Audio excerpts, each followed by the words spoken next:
नमस्कार दोस्तों, मैं डॉक्टर प्रीति योग और प्राकृतिक चिकित्सा से जुड़े इस चैनल में आप सभी का बहुत बहुत स्वागत है।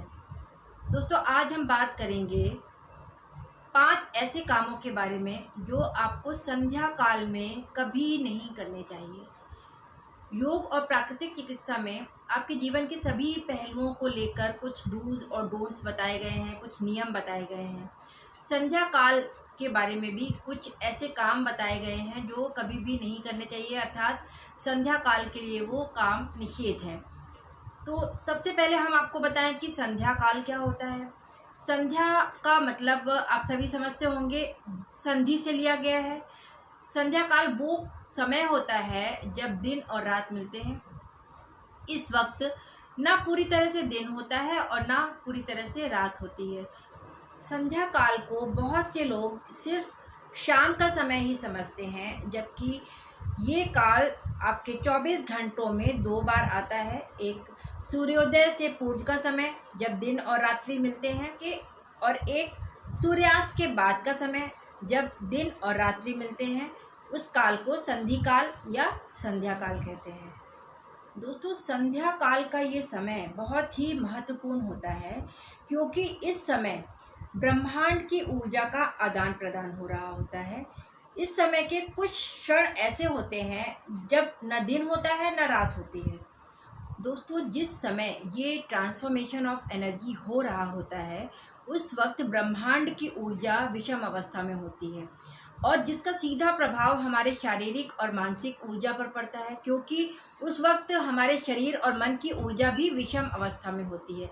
यही कारण है कि योग शास्त्र में और प्राकृतिक चिकित्सा में इस संध्या काल में किए जाने वाले कार्यों के लिए कुछ विशेष नियम बनाए गए हैं। कुछ ऐसे अकरणीय कार्य हैं जो नहीं करने चाहिए और कुछ करणीय कार्य हैं जो अवश्य करने चाहिए। तो आज हम बात करेंगे कुछ 5 ऐसे कामों के लिए जो विशेष रूप से संध्या काल में आपको नहीं करने चाहिए।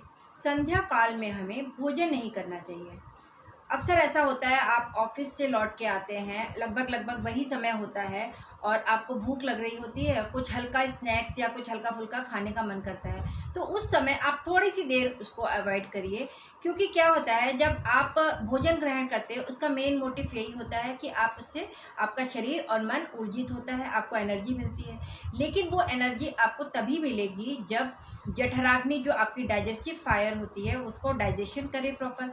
जिस समय आपकी कॉस्मिक एनर्जी का ट्रांसफॉर्मेशन हो रहा है, आपके शरीर और मन की जो एनर्जी है वो भी विषम अवस्था में है, ऐसे समय पर जठराग्नि जो होती है वो भी मंद पड़ जाती है। ऐसे समय किए गया भोजन आपका प्रॉपर डाइजेस्ट नहीं होता है। जब डाइजेस्ट नहीं होगा तो उसको आपको जो एनर्जी आपकी बॉडी को मिलनी है वो नहीं मिल पाती है। इसके विपरीत ये भोजन जो डाइजेस्ट नहीं होता है आगे चल के कई रोगों का कारण भी बनता है। तो कोशिश करिए कि संध्या काल में आप भोजन को थोड़े समय के लिए अवॉइड करिए। जैसे ही ये काल गुजर जाए उसके बाद आप भोजन कर सकते हैं। दोस्तों, संध्या काल में कपल्स को संयम में रहना चाहिए, ब्रह्मचर्य का पालन करना चाहिए। जिस समय ब्रह्मांड की ऊर्जा का आदान प्रदान हो रहा है और आपकी शारीरिक और मानसिक ऊर्जा भी विषम अवस्था में है, यदि ऐसे समय पे जो बीज पड़ा है उससे जो संतान उत्पन्न होती है उसके शारीरिक और मानसिक रूप से विकृत होने की संभावना बहुत बढ़ जाती है। इसके साथ साथ इस समय पर किए गई मीटिंग्स का प्रभाव आपके शारीरिक और मानसिक स्वास्थ्य पर भी पड़ता है, क्योंकि आपके जो हार्मोन्स हैं उसका सीक्रेशन इस समय प्रॉपर नहीं हो रहा होता है। दोस्तों, संध्या काल का तीसरा निषेध कार्य है नींद। आजकल की भाग दौड़ भरी ज़िंदगी में क्या है कि आप जब शाम को ऑफिस से आते हैं तो आप बहुत थक गए होते हैं, तो अक्सर आपका मन करता है कि थोड़ी सी देर एक छोटी सी नैप ले लेते हैं। लेकिन ये वही ज़्यादातर ये समय वही संध्या काल का होता है। जिस प्रकार से आप खाने को थोड़े से देर के लिए आगे शिफ्ट कर देते हैं कि आप कुछ देर बाद खाएं, उसी तरीके से थोड़ी सी देर के लिए आप अपना रेस्ट, अपनी नींद को भी थोड़ी सी देर अवॉइड करना चाहिए। और क्योंकि क्या है कि जिस समय बाहर के वातावरण में ऊर्जा का आदान प्रदान हो रहा है उसी समय हमारे शरीर के अंदर भी ऊर्जा का आदान प्रदान हो रहा है। ऐसे समय पर यदि हम सो जाते हैं तो हमारे शारीरिक और मानसिक ऊर्जा इम्बैलेंस हो जाती है, जिसकी वजह से हमारा शरीर कमज़ोर, आलसी और कभी कभी किसी रोग का कारण भी बन जाता है। तो ऐसे समय पे कोशिश करें कि थोड़ी सी देर अपने नींद को आप अवॉइड करें और जब ये संध्या काल गुजर जाए तब आप नैप लें। शास्त्रों में भी ऐसा कहा गया है कि इस काल में सोने वाले लोगों के घर में धन धान सुख समृद्धि का अभाव रहता है, क्योंकि धन धान्य की माँ लक्ष्मी इस समय अभी अपने सभी भक्तों के घर में राउंड लगाती हैं और जिस घर में वो उनके भक्त उन्हें सोते नज़र आ जाते हैं वो उस घर में प्रवेश नहीं करती हैं और नाराज़ होकर वहाँ से आगे बढ़ जाती हैं। तो इसलिए दोस्तों संध्या काल में कोशिश करें कि आप अपनी नींद को थोड़ी सी देर के लिए टाल दें। दोस्तों यदि आप पढ़ रहे हैं तो और संध्या काल आ गया है तो आप थोड़ी सी देर के लिए अपनी पढ़ाई से ब्रेक ले लेना चाहिए, क्योंकि इस समय यदि हम जो पढ़ते हैं वो हम रिटेन नहीं कर पाते हैं, वो हमारी लॉन्ग टर्म मेमोरी में नहीं जा पाता है। क्योंकि जो हमारी शारीरिक और मानसिक ऊर्जा है वो इम्बैलेंस अवस्था में होती है, तो हम उसको बहुत लंबे समय तक याद नहीं कर पाते हैं, रिकॉल नहीं कर पाते हैं। साथ साथ क्योंकि जो रोशनी होती है बाहर की वो भी कभी ज़्यादा से कम और कम से ज़्यादा होती है, तो इस समय यदि हमने पढ़ाई करते हैं तो उसका हमारी आँखों पर भी विपरीत प्रभाव पड़ता है। तो इस समय आपको पढ़ाई लिखाई नहीं करनी चाहिए।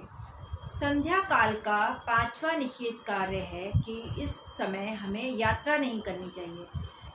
इसका मतलब ये लें कि यदि आप घर पर हैं तो घर पर ही रहें, यदि ऑफिस में हैं तो ऑफिस में ही रहें।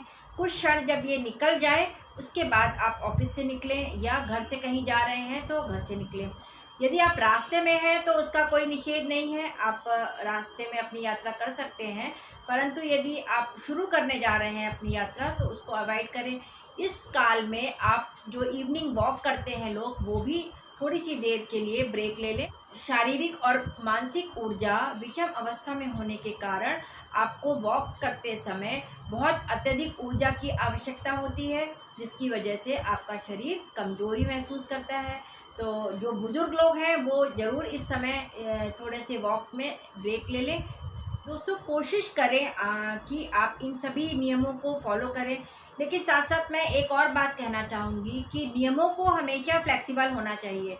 जिस समय ये नियम बनाए गए थे तब की लाइफ स्टाइल में और आज की लाइफ स्टाइल में बहुत ज़्यादा डिफरेंस है। तो हो सकता है कि हम इन नियमों का पूरी तरह से पालन ना कर पाएँ, लेकिन जितना तक हो सकता है आप जिसमें आपको बहुत ज़्यादा प्रॉब्लम फेस नहीं करनी पड़ती है आप कर सकते हैं, उतना आप इन नियमों को फॉलो करें। साथ साथ बुजुर्गों में, प्रेग्नेंट लेडीज़ में और रोगियों के लिए ये नियमों का कोई निषेध नहीं है। वो अपनी सुविधा के अनुसार, अपनी ज़रूरत के अनुसार भोजन कर सकते हैं, सो सकते हैं। संध्या काल में किया जाने वाला सिर्फ एक ही कार्य है जो आप सभी को करना चाहिए, ईश्वर की आराधना, संध्या उपासना। जो लोग मेडिटेशन करते हैं उनके लिए भी ये बहुत ही उत्तम समय है मेडिटेशन करने का, ध्यान करने का, क्योंकि उसके द्वारा आप बहुत अधिक मात्रा में कॉस्मिक एनर्जी को ग्रहण कर सकते हैं। साथ साथ में यदि आप सभी इस काल में पूजा अर्चना करते हैं तो आपका जो एक आभा मंडल होता है वो बहुत ही सकारात्मक होता जाता है, बहुत पॉजिटिव वाइब्स आपके अंदर आती रहती हैं। इस काल में पूजा अर्चना करने वाले लोगों के हार्मोन्स और एंजाइम्स हमेशा बैलेंस अवस्था में रहते हैं, जिसकी वजह से आपका मेटाबॉलिक रेट वो हाई रहता है और जिसका सीधा प्रभाव आपके शरीर के रोग प्रतिरोधक क्षमता पर पड़ता है। आपकी इम्यूनिटी हाई होती जाती है, आप किसी भी रोग का जल्दी से शिकार नहीं होते हैं।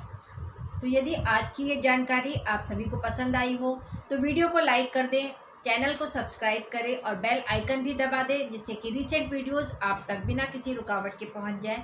आज के लिए बस इतना ही, फिर मिलते हैं किसी अन्य वीडियो में। तब तक के लिए नमस्कार, धन्यवाद।